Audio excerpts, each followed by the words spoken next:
Բարոս ելիքուրի եղբայրներ ջան, եկեք շարունակենք Հռոմեացիս արդեն 11-րդ գլխի 1-ից մինչև 10 համարները։ Արդեն մենք կանադառնանք ավելի բարդ հատվածների։ Հատվածները բարդ են ոչ թե նրանով, որ մեզ համար անծանոթ են որոշակի սկզբունքներ, որտեղ մենք ընդհանուր Հռոմեացիս թղթի էքսպոզիցիայի ընթացքում անդրադարձել ենք այն բոլոր բաղադրիչներին, ինչը պարունակվում է Աստծո փրկության ծրագրի մեջ, եւ Հռոմեացիս թուղթը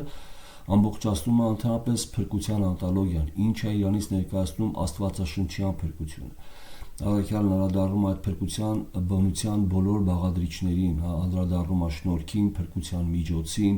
փրկության ամեն մեկ փրկագնման ամեն մեկ սկզբունքներին, այսինքն ամեն ինչը մանրամասն առաքյալն ներկայացնում է, թե ինչի նկատի ունենք, երբ որ խոսքը գնում է աստվածաշնչյան փրկության մասին կամ աստվածաշնչյան Աստծո փրկության մասին։ Եվ այս առումով առաքյալը ներկայացնում է բոլոր այդ հատվածները Աստծո փրկության ծրագրի մեջ անդրադառնալով նաև նախասահմանության, նախախնամության։ Հիմա բարդությունը նրանում չի, որ ինչ որ մի կոնցեպտ մենք չենք անդրադարձել եւ կդժվարանանք։ Բարդությունը անում է, որ արդեն 11-րդ գլխում առաքյալը մի քանի հասկացություններ, որոնց մասին մենք արդեն խոսել ենք, շղթայական մոտեցում է ցույց տալիս, այսինքն ինքը արդեն միացնում է ամենը իրար։ Եվ այս միացումը ավելի բարդություն է հանդիսանում, դրա համար մի քիչ ավելի պետք է մտածենք նրա խոսքերի վրա։ Ընդհանրապես այս հատվածում 11-րդ գլխի 1-ից մինչև 10 համարներում առաքյալը զարգացնելու է ընտրված մնացորդի կոնցեպտը, ընտրված մնացորդի աստվածաբանությունը, որը շատ կարևոր է, որովհետև երբ որ առաքյալը խոսում է ընդհանրապես ընտրության մասին, որը նույնպես բաղադրիչ է Աստծո փրկության ծրագրի, տեսեք, երբ որ առաքյալը խոսում է Աստծո փրկության մասին, անդրադառնում է շնորհքին, այսինքն ինչ է շնորհք, անդրադառնում մի քանի հատված նվիրում է ցույց տալու, որ շնորհք դա նշանակում է առանց գործի, շնորհքի մեջ չկա մարդկային որևէ մի կարողություն, եթե մարդը ինչ որ մի կարողություն օգտագործում է, դա շնորհք չի արդեն, հանդիսանում է գործ կամ մարդու ձեռքբերում, այսինքն ինքը ամեն ինչին անդրադառնում։ Դրա համար այս առումով, երբ որ ինքը խոսում է շնորհքի մասին, հավատքի մասին որպես միջոց, նույնիսկ ներկայացնում է թե այդ ինչպիսի հավատք է, անդրադառնում է նաև ընդհանուր փրկության օղակներում, անդրադառնում է նաև մնացորդի մասին, ընտրության մասին, այսինքն այս բոլոր հատվածների մասին խոսել է, հիմա սրանք միանալու են։ Դրա համար շատ կարևոր է հասկանանք, որ ընդհանուր շնորհքի ընտրության պես մնացորդ, տեսեք, ես 3 բառ եմ օգտագործում։ Տեսեք, ես չեմ ասում մնացորդ ուղղակի։ Ես արդեն օգտագործում եմ 11-րդ գլխում 5 համարում, օրինակ տեսեք ինչ ասում, հենց այսպես էլ այս ժամանակում շնորհքի ընտրության պես մի մնացորդ եղավ։ 3 կարևոր կոնցեպտ, որոնց մասին ինքը ամեն մեկ բառի մասին առանձին գլուխներ է խոսում, առանձին կոնցեպտներ է զարգացրել։ Շնորհքի, այսինքն մենք արդեն գիտենք ինչ է շնորհք, երկրորդ ընտրության, արդեն գիտենք, որ այն սուվերեն ընտրություն է, այսինքն մարդու հատկությունից կախված ընտրություն չի, եւ մի մնացորդ, եւ գիտենք, որ ոչ բոլորը, այլ մի մնացորդ։ Տեսնում եք, շնորհքի ընտրության պես մնացորդ։ Այսինքն այս հատվածում ավելի բարդանում է սա։ Ուրեմն ընդհանրապես եկեք հիշենք, որ այս հատվածում առաքյալը զարգացնելու է այս միտքը, ավելի շղթաներ իրար կապելով, մեզ ցույց է տալու ընդհանուր փրկությունը ինչի հետ է կապված։ Եվ մի քանի հարց է ինքը բարձրացնում։ Առաքյալը շեշտում է, օրինակ 9-րդ գլխի 16 համարում, առաքյալը շեշտում է, որ Աստծո խոստումները Իսրայելի մասին գետին չեն ընկել։ Ինչի, որովհետև կա հասկացողություն, որ մենք տեսնում ենք, որ Իսրայելը մերժվեց, կամ Իսրայելը ինքը մերժեց Քրիստոսին, Իսրայելը մերժեց Աստծո փրկությունը, եւ հարց էր առաջանում, քանի որ առաքյալը խոսում էր ընտրության մասին, հարց էր առաջանում, բա ուր մնաց Աստծո ընտրությունը, եթե Աստված այդ ժողովրդին ընտրեց, միգուցե ընտրությունը գետին ընկավ, կամ Աստծո խոստումները այդ ընտրության ուղղակում տրված Իսրայելին գետին ընկան, եւ առաքյալն ասում է քավլիցի, եւ այս բոլոր հատվածներին ինքը պատասխանում է։ Ինչի, որպեսզի ցույց տա իրականում մնացորդի դերը եւ ընդհանուր Իսրայելի դերը, եւ մնացորդն է շնորհքի ընտրության պես եւ Իսրայելն է շնորհքի ընտրության պես, բայց մենք պետք է այստեղ զանազանենք, որ առաքյալը սա է անելու, այստեղ է բարդությունը հանդիսանում։ Առաքյալը ցույց է տալու այս ընդհանուր Իսրայելի ուխտի օղակներում ընտրությունը չի երաշխավորում նրանց շնորհքի մնացորդի ընտրության առումով, այսինքն չի նշանակում, որ ամեն մեկ Աբրահամից ծնված իսրայելացի, որը ուխտի շրջանակում նաև կրում էր ուխտի նշանը թլպատությունը, չի նշանակում, որ նրա ազգային տարը, էթնիկ տարը նրան երաշխավորում է Աստծո փրկությունը դատաստանից, այլ Այսինքն այդ ընտրությունը, այդ օղակներում, ուխտի օղակներում ընտրությունը ամբողջ Իսրայելի այն ունի որոշակի եւ խոստումներ ունի որոշակի հատկություն կամ որոշակի դեր ընդհանրապես Աստծո փրկության ծրագրում, բայց այն չի նշանակում, որ այն կապված է անձնական փրկության հետ։ Այսինքն Իսրայելին Աստված օգտագործում է որոշակի իր փրկության ծրագրի մեջ որոշակի սկզբունքների համար, օրինակ որպեսզի ձևավորվի Աստծո սեփական ժողովուրդ, որի շրջանակում կգան մարգարեներ, որ կտարածեն ճշմարտության լուրը, կներկայացնեն ճշմարիտ Աստծուն, որ այդ շրջանում կձևավորվի արժեքային որոշակի համակարգ, որի մեջ կգա խոստացյալ Մեսիան եւ կծնվի այդ օրենքի շրջանակում, եւ այդ օրենքի տակ լինելով կազատի նրանց, որ օրենքի տակ են։ Այսինքն սրանք բոլորը, այսինքն ընդհանուր Իսրայելի ձևավորումը Աստծո փրկության ծրագիրը, բայց Իսրայելի ձևավորման այդ փրկության ծրագրի մեջ դերախաղում ամբողջ Իսրայելը որպես ուխտի շրջանակում ընտրված ժողովուրդ, բայց ոչ թե փրկված մնացորդը։ Այսինքն, երբ որ մենք անդրադառնում ենք Աստծո խոստումներին, խոստումները երկու շղթայով են գալիս։ Գալիս են խոստումներ ընդհանուր Իսրայելին, ինչի որովհետև Իսրայելը պետք է մնար խոստացյալ երկրում, նա պիտի ժառանգեր այդ երկիրը։ Այստեղ ֆիզիոլոգիական երկրի մասին է խոսքը, բայց այդ ֆիզիոլոգիական երկիրը այն փրկության ծրագրի այն օղակն է, որի մեջ պիտի Աստված տա օրենք, որ այդ ժողովուրդը այդ օրենքը պիտի մերժի, բայց այդ օրենքի մեջ պիտի ծնվի, այդ օրենքի շրջանակների տակ պիտի ծնվի Քրիստոսը փրկիչը, գալի մտնի օրենքի տակ, այսինքն սրանք բոլորը Աստծո փրկության ծրագրի բաղադրիչներ են։ Եվ առաքյալը, որպեսզի ցույց տա, որ Իսրայելի խոստումները գետին չեն ընկել, ցույց է տալիս, որ Իսրայելը ունի յուրահատուկ դեր փրկության ծրագրի մեջ, բայց փրկության կոնկրետ անձնական փրկությունը կապված է շնորհքի ընտրության պես մնացորդի հետ։ Նույն այդ Իսրայելի ամբողջ ժողովրդի մեջ կար շնորհքի ընտրության պես մի մնացորդ։ Այսինքն առաքյալը այս կոնցեպտն է զարգացնելու։ Ես դրա համար բարդություն կա, դրա համար ես շեշտեցի, որ ավելի ուշադիր լինեք։ Բայց քանի որ դուք լսել եք մյուս ձայնագրությունները, արդեն ավելի հեշտ կլինի ընկալել այս զարգացումը ընտրության շնորհքի ընտրության պես մնացորդին։ Ուրեմն 9:6 համարում առաքյալը շեշտում է, Աստծո խոստումները գետին չեն եկել, ինչի, որովհետև ոչ բոլոր Իսրայելն է Իսրայել։ Ոչ բոլոր իսրայելացիներն են Իսրայել։ Առաքյալը այստեղ այս խաղը արդեն անում է, այսինքն ոչ բոլոր Իսրայելն է, ոչ բոլոր Իսրայելն է Եզրայել, ոչ բոլոր իսրայելացիներն են, այսինքն Յահվեի անունին հավատացող եւ հնազանդվողներ, Եզրայել կամ այդ մնացորդը։ Եվ այստեղ շեշտելով արդեն 9:27 համարում առաքյալն արարում է եւ Եսայի մարգարեի մեջ բերումն է բերում, թեև Իսրայելի որքանց թիվը լիներ ծովի ավազի չափ շատ, միայն մնացորդ կփրկվեր։ Տեսեք, արդեն 9:27-ում ինքը այս մտքերը բարբերաբար զարգացնում է, որպեսզի մեզ բերի այս հասկացողության։ Նույնիսկ եթե, այսինքն Եսայի մեջ բերումով ինքս ասում, եթե Իսրայելի թիվը լիներ, այսինքն էթնիկ այդ ազգի թիվը լիներ ծովի ավազի չափ, եւ սա ինքը մեջ բերում է Աբրահամի հետ կատարած ուխտի շրջանակներում, որտեղ Աբրահամի հետ կատարած ուխտի շրջանակում այս խոսքերն ասում Աստված Աբրահամին, քո սերունդը ծովի ավազի չափ շատ կլինի, բայց առաքյալն ասում է Եսայի մարգարեի մեջ, որ նույնիսկ եթե այդ ընդհանուր ազգը, էթնիկ ժողովուրդը, էթնիկ Իսրայելը այդքան շատ լինի, միայն մնացորդ կփրկվի։ Այսինքն այստեղ արդեն ինքը զարգացնում է այդ միտքը, որ այդ ընդհանուր Աբրահամի հետ արված ուխտը չէր նշանակում փրկված անձամբ փրկված անձինք, այլ նշանակում էր մի ազգ, որից դուրս կգա փրկված անձինք։ Բայց այդ ազգը նույնպես ունի ֆունկցիոնալ դեր Աստծո փրկության ծրագրի մեջ կատարելու, ինչպես արդեն շեշտեցի։ Մենք բարբերաբար կանրադառնանք սրան, որպեսզի ավելի հասկանալի լինի։ Ուրեմն 9:27 համարում նույնպես Եսայի մարգարեի մեջ բերումն անում, ասելով թեև Իսրայելի որքանց թիվը ծովի ավազի պես շատ լինի, միայն մնացորդ կփրկվի։ Արդեն 10:16 համարում ասում է, բայց ոչ բոլոր Իսրայելը հնազանդվեց, այլ հնազանդվեց միայն մնացորդ։ Այսինքն տեսեք 9:9-ից, տեսեք, երբ որ մենք խոսում ենք Աստծո փրկության ծրագրի մասին, արդեն ամբողջացած, այսինքն արդեն շնորհքի ընտրության պես մնացորդի միտքը զարգացնելուն, առաքյալը սկսում է 8-րդ գլխից, երբ որ ինքը հիշում եք փրկության անխախտելի շղթայի մասին խոսեց, ում որ կանչեց, նրանց էլ արդարացրեց, ում որ արդարացրեց, նրանց էլ, այսինքն այդ նախասահմանության ընդհանուր խորհուրդ նրանց էլ փառավոր արեց,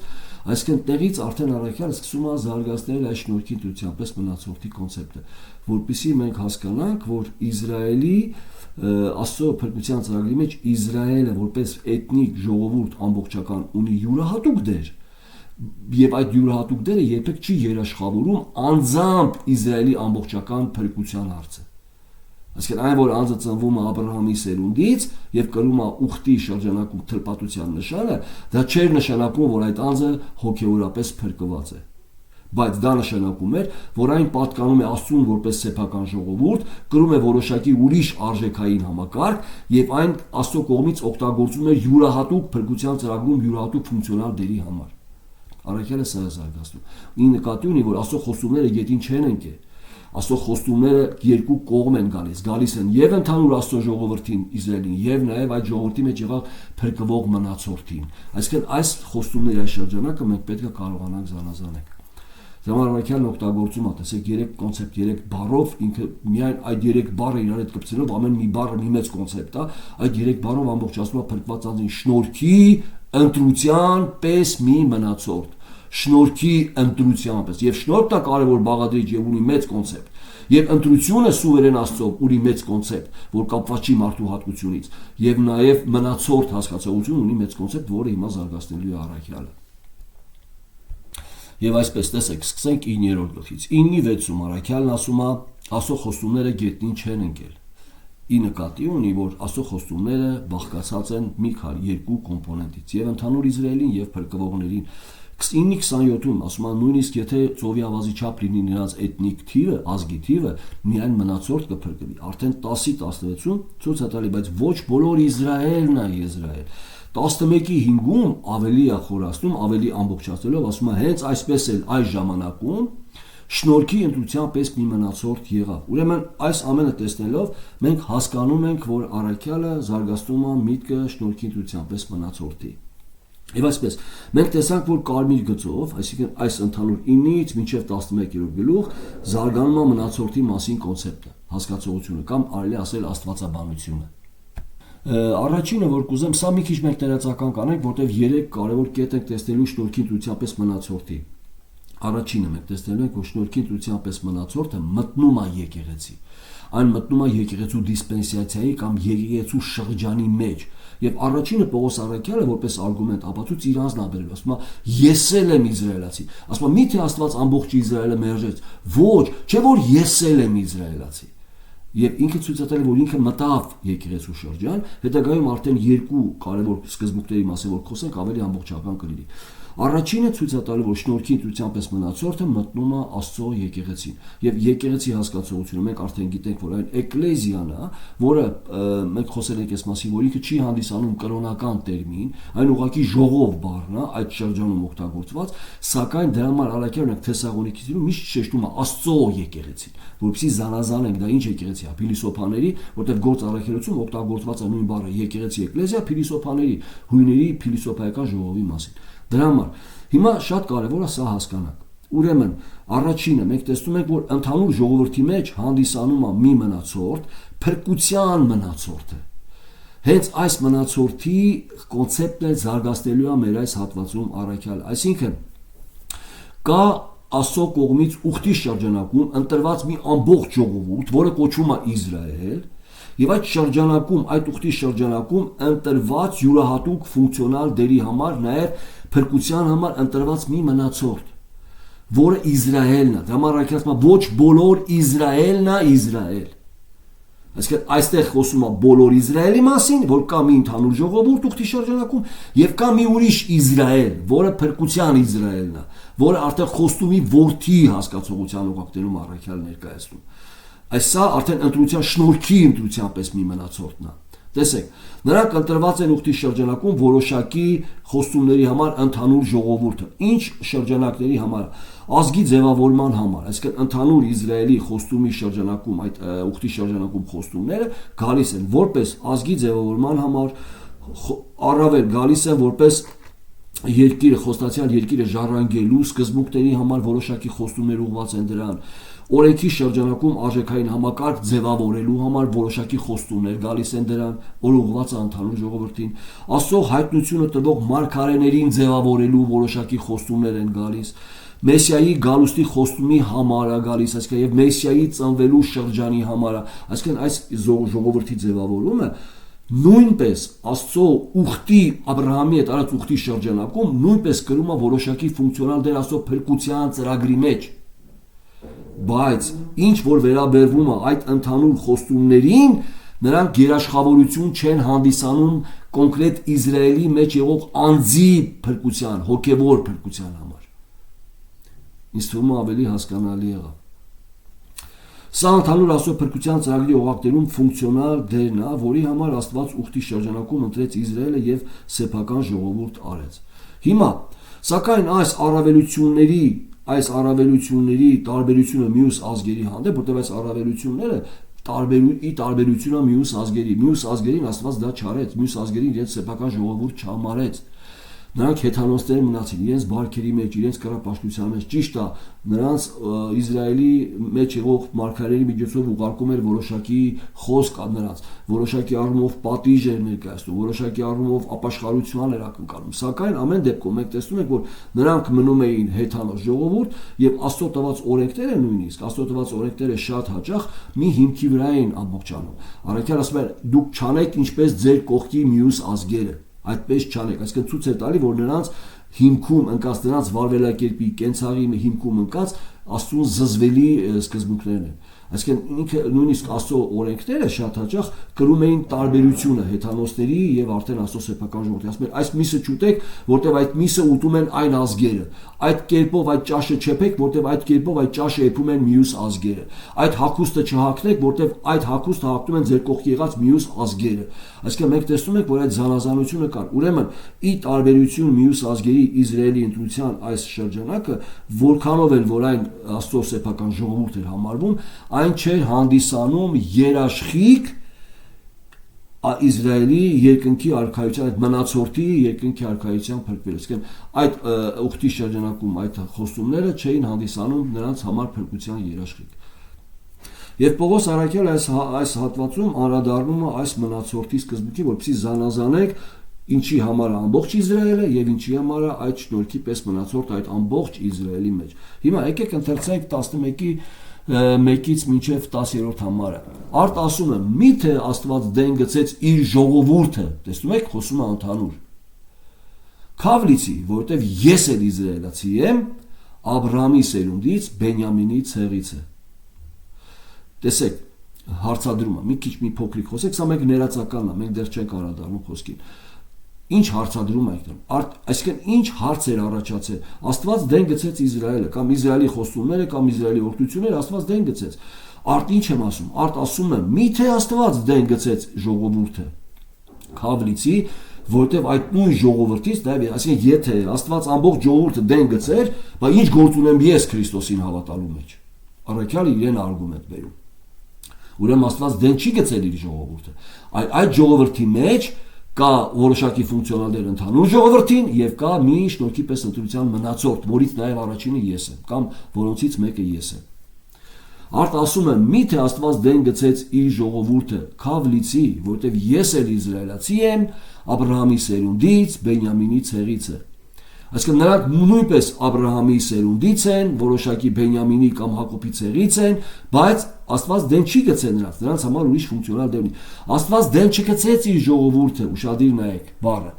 Աստված դեն չգցեց իր ժողովուրդը, որին առաջուց ճանաչեց։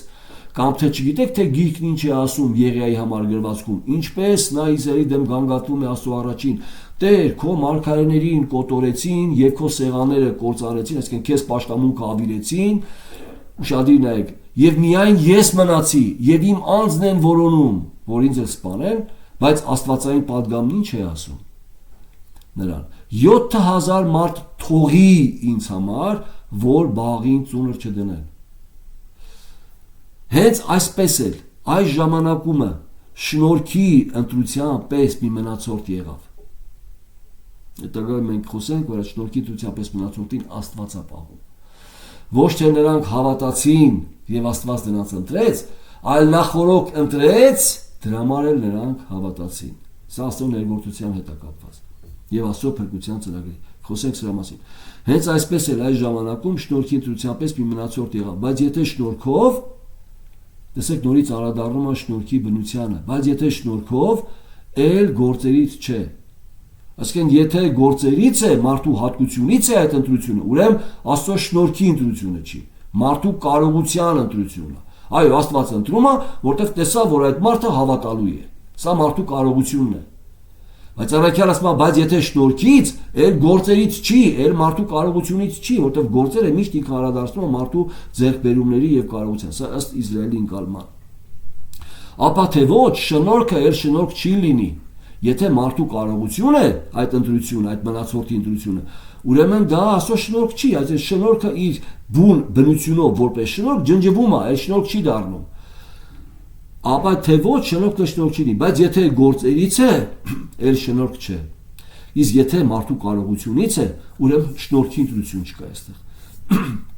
Ապա թե ոչ, գործն էլ գործ չէ, իսկ եթե ոչ,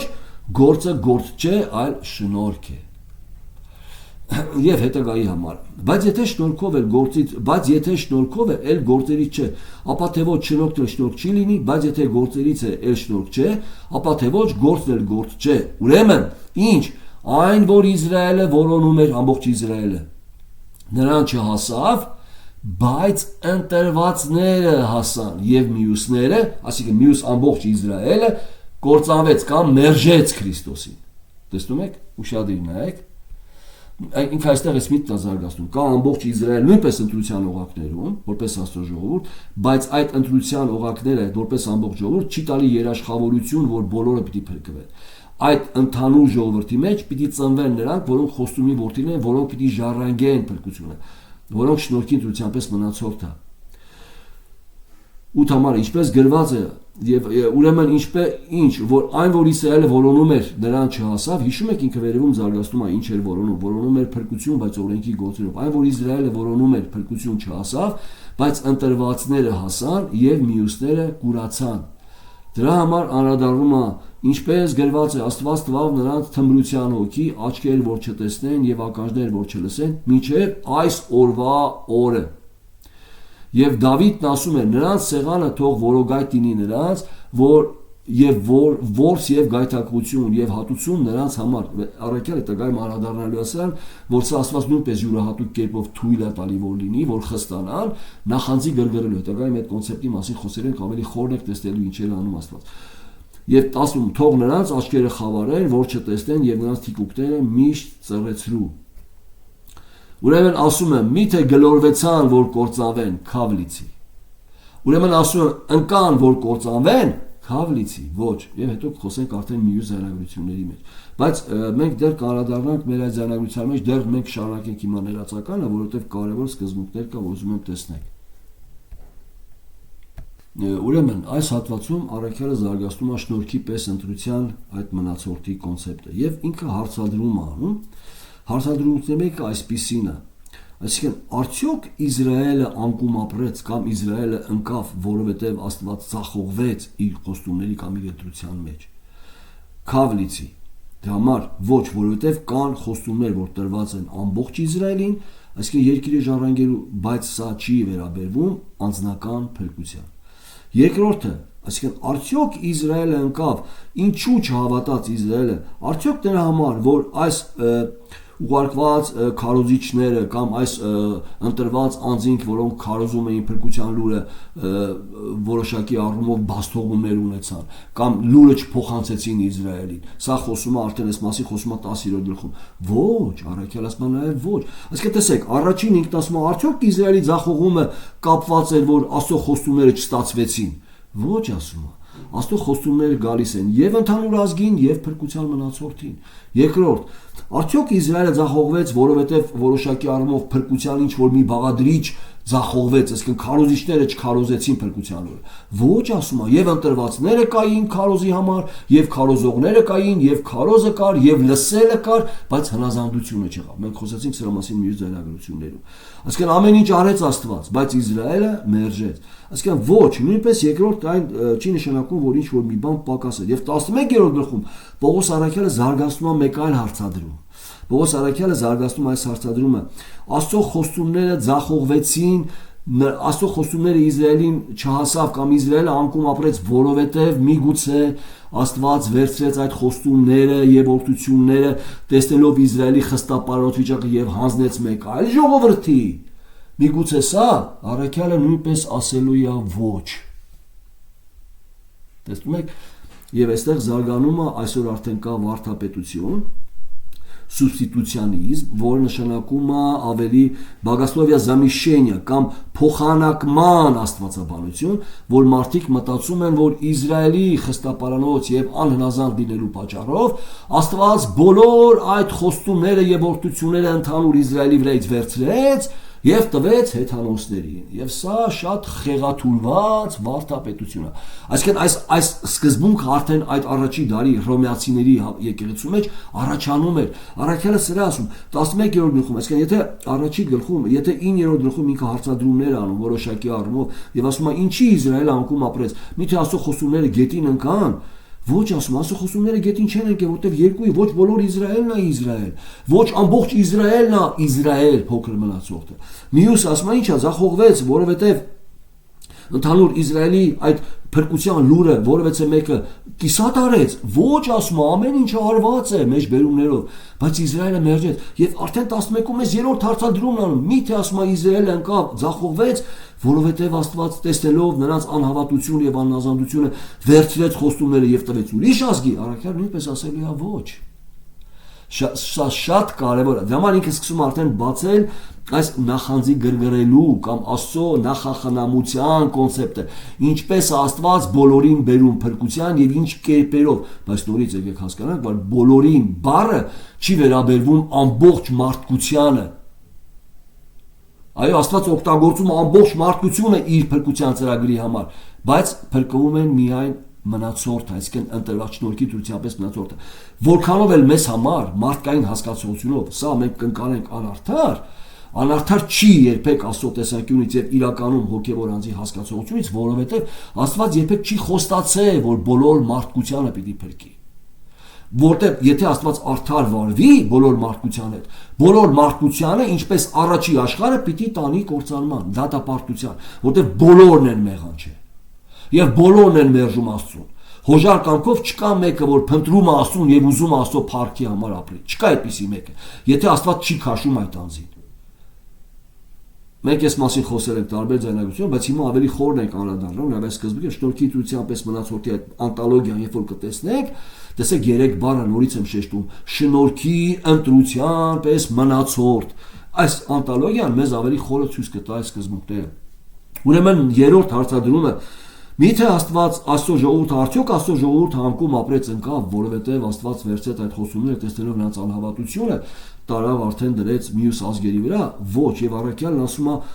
Այդպես մեր հատածում սա է ասում, ուշադիր նայեք նորից հենց առաջի համարը կարդամ, բայց մենք անդրադառնում ենք սրան, հիմա ներածական ենք նայում, արդ ասում է միթե Աստված դեն գցեց իր ժողովուրդը։ Քավլիցի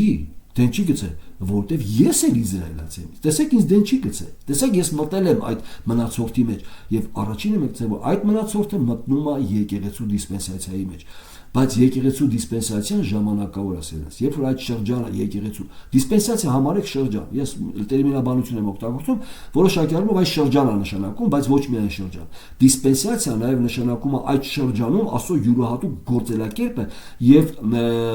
Աստծո հայտնության որոշակի չափաբաժնի հայտնության, այսինքն հավատալ հնազանդվել այդ չափաբաժնին։ Դիսպենսացիան միշտ ավելի սա է բնորոշում։ Ուրեմն եկեղեցու դիսպենսացիան այն ժամանակավոր է, ժամանակի, եւ նա երբ որ եկեղեցին կվերցվի, այդ շրջանը եկեղեցու կվերցվի։ Այն ժամանակ դուր կբացվի նորից Իսրայելի շրջանին, որտեղ մնացորդ կփրկվի մեծ նեղության մեջ։ Սա արդեն մենք կանադառնանք հետագայում նաև 11-րդ գլխում որոշակի առումով կարող, որտեղ 11-րդ գլխում բառ է կարդալու Աստծո խոստումները եւ ընտրությունը զղջալ չունի։ Բայց մենք ենք այդպես ընկալում, ինչի, որտեղ մենք մտածում ենք, որ Աստված երբ որ ամբողջ Իսրայելը իրեն ժողովուրդ համար է, բոլորը պիտի փրկվեին։ Առաքյալն ասում է ոչ բոլոր Իսրայելն է փրկության խոստում տրված։ Գալու եք, այս սա եմ ուզում որ դուք տեսնեք, որ մինչև հիմա ամբողջ եկեղեցին եթե նայեք, նույնիսկ այս կոնցեպտը եկեղեցու մեջ կարող տեսնեք։ Ամեն իրան քրիստոնյա համարող փրկված է։ Տեսնում եք։ Այսինքն սա շատ կարևոր է մենք հասկանանք։ Ճիշտ է, հիմա ինչ որ ես ասեցի քրիստոնեական սկզբունքի մասին, կապ չունի սրա հետ մեր հատվածի հետ, բայց նույնպես որոշակի զուգահեռ կարակ տեսնենք։ Բայց հիմա եկեք ավելի կոնկրետ այս հարցին։ Ոչ, հասցեատերը, այսինքն ինչ է երրորդ հարցադրումը։ Միգուցե արդյոք Աստծո խոստումների եւ օրհնությունների հասցեատերը փոխվեց, որովհետեւ Իսրայելը աննազանդ եւ անհավատ գտնվեց։ Այդ դեպքում պիտի հարց տանք. իսկ Իսրայելը ինչի ընտրվեց։ միգուցե հնազանդ եւ հավատացյալ էր, որ ընտրվեց։ Ոչ։ Ուրեմն հավատացյալ եւ հնազանդ լինելը կապ չունի ընտրվելու եւ ընտրությունը փոխելու հետ, որտեղ Աստծո շնորհքը եւ ընտրությունը, որը սուվերեն է, կապ չունի մարդու հատկությունից, այն զղջում չունի։ Աստված ինչ որ ընտրում է նպատակների համար, այդ նպատակների համար էլ օգտագործում է։ Հիմա որպեսզի դրա համար եմ ասում, հատվածը շատ բարդ է, բայց եթե մենք սա անցալենք, մենք կհասկանանք ինչ փրկության մասին է խոսում Աստվածաշունչը։ Սա շատ կարևոր է։ Ուրեմն 11-րդը մենք ինչ ենք տեսնում 11-րդ գլխում Պողոսը զարգացնում այս միտքը, միթե Աստծո խոստումների եւ օրհնությունների հասցեատերը փոխվեց, էթնիկ Իսրայելը չէր, եւ առաքյալն ասում է ոչ, այդ Իսրայելը չի հանդիսանում այդ խոստումների հասցեատերը։ Բայց հիմա ամբողջ Իսրայելը այդ խոստումների հասցեատերը մնացորդն է Իսրայելի։ Հիմա որպեսզի հասկանա, միգուցե փրկության խոստումը չստացվեց, որովհետև Աստված իր խոստումը վերցրեց եւ տվեց եկեղեցուն։ Հիմա մենք սա ենք տեսնելու։ Քրքիր է, որ այս երրորդ հարցադրումը, որը նույնպես տալիս էին հավատացյալը, որին պատասխանում է Պողոս առաքյալը, գալիս է նրանից, որ Պողոս օրինակ մեջ բերում է անում 9:10 եւ ցույց է տալի, որ միթե Աստված դենքցեց իր ժողովուրդը, որին նախորոք տեսեք ընտրեց, այս բառերը, որ մենք կարդում ենք, սա շատ կարևոր սկզբունք է առաջացնում։ Հիմա նայեք, տեսեք, օրինակ 11 գլխի առաջի եւ երկու համարը ես կմիացնեմ իրար, որպեսզի ավելի པարզ լինի այս հարցադրումը։ Միթե Աստված դենքցեց իր ժողովուրդը, որին նախորոք ընտրեց։ Տեսեք, արդ ասում եմ, միթե Աստված դենքցեց իր ժողովուրդը, ասում է Քավրիցի, որովհետև ես էլ Իսրայելից եմ, մեջ բերում է իրեն որպես առաջարկում կամ ապացույց, որ Աստված դեն չգցեց ժողովուրդը, նորից Աստված դեն չգցեց, նորից դեպք շարունակում է բառը, Աստված դեն չգցեց, միթե Աստված դեն գցեց, երկրորդ համարը ասում է Աստված դեն չգցեց, այն ժողովուրդը, որին առաջուց ճանաչեց, նախորոք ընտրեց։ Ճանաչել բառը մենք անդրադառնանք գիադա բառը եւ այստեղ կարևոր բառ կա, որին անդրադառնանք լեքսիկոլոգիական, որից առաջացել է այս սխալ ծուր վարդապետությունը, այստեղ օգտագործում է կանխագիտություն բառը, պրոգնոսիս բառը, պրոգնոսկո, որտեղ այդ բառը միշտ օգտագործվել է նախասահմանություն։ Տեսեք, Աստված եթե որևէ մի բան նախորոք ճանաչում է, որ այդպես է, ուրեմն դա երբեք չի փոխվելու, դա նույն նախասահմանությունն է։ Եվ եթե դուք կարդաք այդ շրջանի հունական, փիլիսոփայական մոտեցումները, եթե դուք ուսումնասիրեք, նրանք օգտագործում են այդ պրոգինոսկո կամ կանխագիտություն բառը նախասահմանում բառի նույն հոմանիշ որպես։ Այստեղ չկա մի այլ հասկացողություն, որտեղ այս նույն բառը օգտագործված է Քրիստոսի մասին, ասում է, որին կանխագիտությունով սահմանեց։ Այսինքն Քրիստոսի մասին նույնպես կանխագիտություն է, թե նախասահմանություն է։ Այսինքն Աստված տեսավ, որ առաջնայդ եւ տեսավ, վայ, իր որդուն պիտի խաչեն, դրա համար նախասահմանեց կանխագիտությունով Քրիստոսի մասին։ Ոչ, նույն բառը մենք անդրադառնալու ենք սրա։ Ուրեմն այստեղ նույնպես ասա ընտրություն բառը, Աստված դեն չգիտեց իր ժողովուրդը, որին առաջուց ճանաչեց։ Այսինքն եթե միացնենք եւ այսպես կլինի, միթե Աստված դեն գցեց այն ժողովուրդը, որին սկզբից ընտրեց։ Ոչ, եւ դրա համար գալիս է այս սկզբունքները, որին մենք պիտի անդրադառնանք, եւ այս հարցադրումն է, որ առաջաբերում այս սուբստիտուցիոնիզմի կամ փոխանակման աստվածաբանությունը։ Եվ մենք անդրադառնանք արդեն որոշակի առումով նույնիսկ կշարունակենք, որտեղ ժամանակը բավարարացավ, կշարունակենք մեր ներածական ավելի խորը բաներ կնայենք եւ արդեն 3 կարևոր կետերին կտեսնենք եւ այդ աստվածաբանությունը շնորհքի դրության պես մնացորդի, երբ որ մեր մեջ կձևավորվի, մենք կհասկանանք ինչի մասին է խոսքը, թե ինչ փրկության մասին է խոսքը։ Սա բանական մոտեցում է, որպեսզի մենք հասկանանք, այսինքն Իսրայելը ընկավ, քանի որ Աստված տեսնելով Իսրայելի անազատությունը եւ անհավատությունը փոխեց նրանց հասցեատերը, այսինքն փոխեց, վերցրեց Իսրայելի վրա այս խոստումները եւ օրհնությունը եւ տվեց այն կարելի է ասել եկեղեցուն։ Ինչի, որովհետեւ տեսավ, որ եկեղեցին ավելի հավատացյալ է։ Այսպես կարանք մենք ասենք, սա ծիծաղելի է։ Եվ շատ կարևոր է, որ այս փոխանակման աստվածաբանությունը, երբ որ փոխում են Իսրայելը, եւ ասում են, գիտեք, Իսրայելը դա խորհրդանիշ էր հենց սկզբից էլ, իրական փրկությունը դա եկեղեցին է, սա նույնպես խեղաթյուրված վարդապետության մասը, եւ ինչ են անում այդ շրջանում փոխվում է Իսրայելի տված բոլոր խոստումների ընկալումները, այսինքն եթե Իսրայելի տված խոստումները, այսինքն եթե Իսրայելը անդրադառնում է հոգևոր խորհրդով, այսինքն էթնիկ Իսրայելը մենք ջնջում ենք որպես խոստումների հասցեատեր եւ ասում ենք սա ուղղակի տրված է եկեղեցու, որը հոգևոր Իսրայելն է, այդ ժամանակ այն խոստումները տրված Իսրայելին նույնպես մենք վերագրում ենք եկեղեցուն եւ շեղվում է վաղճանաբանությունը, էսխատոլոգիան, արդեն շեղվում է հազարամյայի սկզբունքը, օրինակ հիմա արդեն քանի որ դա վերաբերվում է եկեղեցուն, ուրեմն մենք հիմա հազարամյայի մեջ ենք, բայց հազարամյան այն Իսրայելի թագավորությունն է երկրի վրա, որը մեծ նեղությունից հետո պիտի սկսվի։ Տեսեք, այս ամեն ինչը խեղաթյուրում է, այդ դեպքում նաև հարց կտանք, բա սատանան կապված է, այո, ասում է սատանան հիմա կապված է, չէ որ ավետարանը քարոզվում է, բայց երբ որ մենք ասում ենք, որ LGBT-ն ամեն վայրկյան զարգանում է, սատանան կապված է, այո, բայց չէ որ ավետարանը քարոզվում է, այսինքն այստեղ գիտեք սատանայի կապվածությունը շատ տենց չի, եւ եթե մենք անդրադառնանք աշխարհում ինչ է կատարվում եւ ասենք դա սատանայի կապվածությունն է, բա ինչա նշանակում սատանայի հարձակվել է այդ դեպքում։ Եթե մենք տեսնում ենք ամբողջ աշխարհը պղծության մեջ, եթե սա սատանայի կապված լինելն է եւ Աստծո արքայությունն է երկրի վրա, որպես եկեղեցում Քրիստոսը թագավորում է հոգիների մեջ, ամեն ինչ կխեղաթյուրվի եւ այդպես էլ վարդապետությունով մարդկանց խաբում է։ Ժամանակը բավարար անցավ, ի նկատի ունեմ, երբ որ մենք չենք հասկանում Իսրայելի ֆունկցիոնալ դերը Աստծո փրկության ծրագրում եւ եկեղեցու դերը այդ մնացորդի դերը եւ ջնջում ենք Իսրայելին Աստծո փրկության ծրագրից եւ ասում ենք դա խոստումները տրված են միայն եկեղեցուն, խեղաթյուրվում է նաեւ ամբողջ վաղճանաբանությունը, էսխատոլոգիան, ամբողջ հայտնության գիրքը եւ այստեղ ամեն բան ծրվում է, քրիստոնեական ընկալումներն են նույնիսկ ծրվում։ Ուրեմն այս մասին խոսենք արդեն մյուս զարմանության մեջ, Տերը ձեզ օրհնի իր փառքի համար։ Ուրեմն հիշեք կոնկրետ այս ծայրագության, այս տեղեկության մեջ ես ուզում եմ, որ մենք զանազանենք։ Առաքյալը եւ 9-րդ գլխում, եւ 10-րդ գլխում, եւ 11-րդ գլխում հարցադրում անում, ինչի համար ընկավ Իսրայելը եւ հարց է տալի, ընկավ, որովհետեւ Աստծո խոստումները գետին ընկան, ինչի, որովհետեւ ընդհանուր Իսրայելը բոլորին էր փրկությունը, ոչ։ Եվ մյուսը Իսրայելը գետին ընկավ, որովհետեւ փրկության ծրագրի մասին լուրը չփոխանցեցին, ոչ։ Բա Իսրայելը ընկավ, որովհետև անհավատ գտնվեց եւ Աստված փոխեց հասցեատերը, ոչ։ Սա ամենակարևորը, բայց նաև կարևոր է հիշենք, որ կա Իսրայել ընկալման երկու այդ շրջանակը, կա ընդհանուր ազգաեթնիկ եւ կա այդ ազգի մեջ փրկության մնացորդ, որին ուղղված է փրկության խոստումները։ Այսինքն մենք պետք է տեսնենք որոշակի խոստումներ, որոնք ուղղված են եւ որոնք ֆունկցիոնալ դեր օգտագործում են որպես բոլոր էթնիկ ժողովուրդ Իսրայելի կողմից եւ կա փրկության մնացորդ, որոնք մտնում են փրկություն, որոնցից մեկը նաեւ հանդիսանում է Պողոս առաքյալը։ Հիմա տեսեք եւ այն իսրայելացիները, որոնք այդ առաջի եկեղեցու ծնունդի շրջանում մտան փրկության մեջ։ Հիմա այս սկզբունքի մասին կանադառնանք մի քիչ ավելի կարևոր կետեր կան, նույնպես կանադառնանք սրա եւ մենք կխոսենք ընդհանուր այդ երեք կարևոր կետերի մասին։ Տերը ձեզ օրհնի իր փառքի համար։ Ամեն։